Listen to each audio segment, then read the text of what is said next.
आपने सुना होगा कि जो हमारे किस्मत में नहीं होता है, सही नहीं होता है, वो हमें नहीं मिलता है, और जो हमारे लिए अच्छा होता है वो जरूर मिलता है। इस कहानी में यही हुआ है। मेरे बगल में रहने वाले राजीव, मेरा दोस्त का उतना करीबी नहीं था, पर बगल में ही रहता था। खैर, आज उसकी शादी हो चुकी है और वो खुश भी है, लेकिन उससे नहीं जिससे वो चाहता था, किसी और से।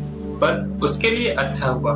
कहते हैं ना कि जो होता है अच्छे के लिए होता है, तो इस कहानी में यही हुआ है। तो ये कहानी है मेरे बगल में रहने वाले दोस्त, कह सकते हैं, राजीव की, जो एक अच्छा लड़का था। ज्यादा बातचीत तो नहीं हो पाता था, लेकिन फिर भी बातों से ठीक ठाक था।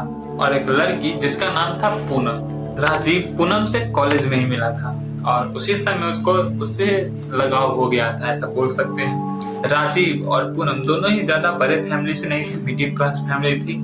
पर पूनम थी थोड़ी मॉडर्न टाइप की। पूनम राजीव से उतना लगाव नहीं रखती थी, पर अच्छे से बात जरूर करती थी, और राजीव उसको अपनी पूरी दुनिया मानने लगा था, जैसा कि अक्सर लोग मान ही लेते हैं। लड़के में ऐसा अक्सर होता है कि वो किसी लड़की को पूरी दुनिया मान के उसको चाहने लगता है, और इसीलिए शायद वो सबसे ज्यादा हर्ट भी होता है। खैर, उनकी दोस्ती हुई, लाइब्रेरी में साथ पढ़ने लगे, नोट्स शेयर होने लगे, रातों रात भर मोबाइल पे चैट्स चलने लगे, कॉफी, रेस्टोरेंट, ये सब आम बात है, सब जाते हैं। जब बात बहुत ज्यादा बढ़ने लगा तो राजीव उसको अपने मन ही मन गर्लफ्रेंड नहीं, अपनी वाइफ मानने लगा था। और एक रात राजीव ने बोल दिया पूनम से कि पूनम, मैं तुम्हें अपनी गर्लफ्रेंड नहीं, मैं तुम्हें अपना फ्यूचर मानता हूँ, तुमसे शादी करना चाहता हूँ। पूनम यह बात सुनकर हंस पड़ी और कहती है कि तुम पागल हो गए हो क्या। लेकिन फिर भी इसके बाद भी पूनम ने उसे हाँ कहा। अब राजीव की खुशी का तो ठिकाना नहीं रहा। जो वो चाहता था वो उसे मिल गया, मानो उसकी पूरी दुनिया वहीं कंप्लीट हो चुकी हो। लेकिन ये खुशी ज्यादा देर तक रहने कहाँ वाली थी। समय बीतता गया, लगभग 1.5 साल 2 साल सब कुछ ठीक ठाक चलता रहा। फिर राजीव को लगा कि पूनम थोड़ी थोड़ी चेंज होती जा रही है। कॉल पे बातें कम होने लगी है, उसका फोन अधिकतम बिजी जा रहा है, मैसेज का रिप्लाई लेट से आने लगा था, और कभी कभी तो एक दिन बाद मैसेज सीन होता था। कभी कभी जब बातें होती भी थी तो या तो बहुत कम होती थी, या फिर वो बोल दिया करते थे कि मैं अभी बिजी हूँ, बाद में बात करूंगी, और कॉल कट जाया करता था। और ऐसा 1 दिन 2 दिन कई दिनों तक ऐसा ही चल रहा। फिर एक दिन जब वे साथ में थे तो पूनम किसी लड़के से बात कर रही थी, वो भी हंस हंस के। इस पर राजीव से रहा नहीं गया और वो उसने पूछ दिया कि तुम किससे बात कर रही हो। पूनम इस पे गुस्से हो जाती है और कहती है कि तुम मुझ पे शक कर रहे हो, वो बस मेरा दोस्त था। अब इस बात पर राजीव आखिर बोलता ही क्या। राजीव का प्यार पूनम के लिए किसी शक से ज्यादा बड़ा था।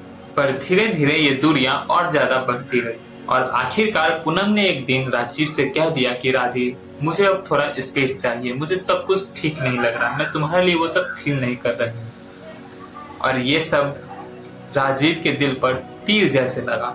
सुन के राजीव की आंखों में आंसू थे, पर वो कर भी कुछ नहीं सकता था, बस गिड़गिड़ाने के अलावा। उसने पूरा ट्राई किया, सब कुछ कर लिया, उसके आगे झुक तक गया, लेकिन वो नहीं मानी और वो पूरा जा चुकी थी। फिर एक रात मैसेज आया, पूनम का था, राजीव, तुम बहुत अच्छे लड़के हो, लेकिन मैं अब तुम्हारे लिए वो सब फील नहीं कर रही हूँ जो पहले किया करती थी। सो हम इसे खत्म करते हैं। और लगभग 2.5-3 सालों का प्यार सिर्फ एक मैसेज में पूनम ने खत्म कर दिया। और इस सब के बाद राजीव पूरी तरह से टूट गया। खाना बंद, सोना बंद, उसके आंखों के नीचे डार्क सर्कल्स आ चुके थे, पूरा रात जगे रहता था, बार बार उसकी फोटो देखता अपने फोन से निकालकर, और खुद को ब्लेम करता कि सब उसकी वजह से ही हुआ है।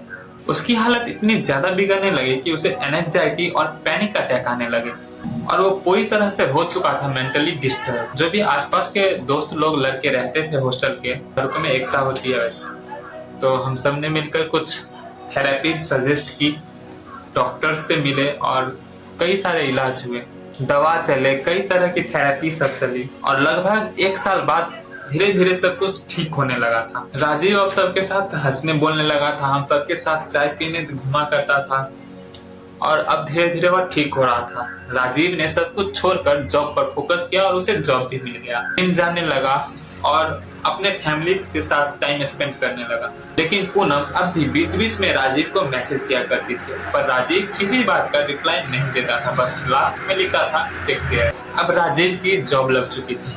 ऑफिस में एक लड़की थी जिसका नाम था आरती। आरती राजीव को कभी कभी नोटिस किया करती थी। राजीव अब भी ऑफिस में चुपचाप अपना काम करता रहता था, किसी से बात न करता था, किसी के साथ हंसता नहीं था, बोलता नहीं था। इस पर आरती ने एक दिन राजीव से पूछ लिया कि क्या तुम ठीक हो।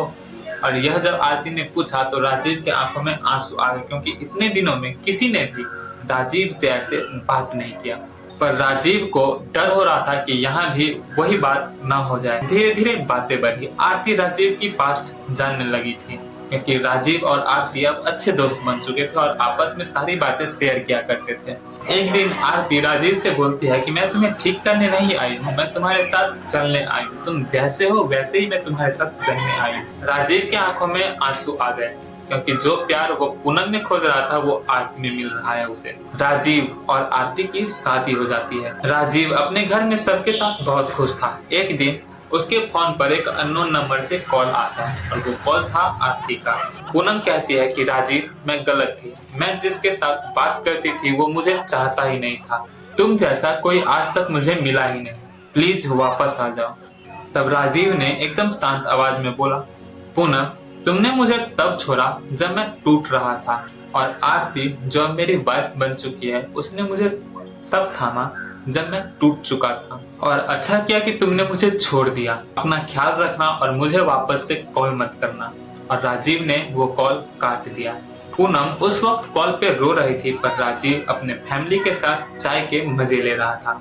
तो ये थी हैप्पी एंडिंग लव के मैटर में भी, क्योंकि राजीव को वो मिला जो उसका हकदार था, जिसका वो हकदार था। वैसे भी जो तुम्हें छोड़कर जाता है वो तुम्हारा होता ही नहीं है, और जो तुम्हें टूटने के बाद भी एक्सेप्ट करे वही तुम्हारी किस्मत होती है।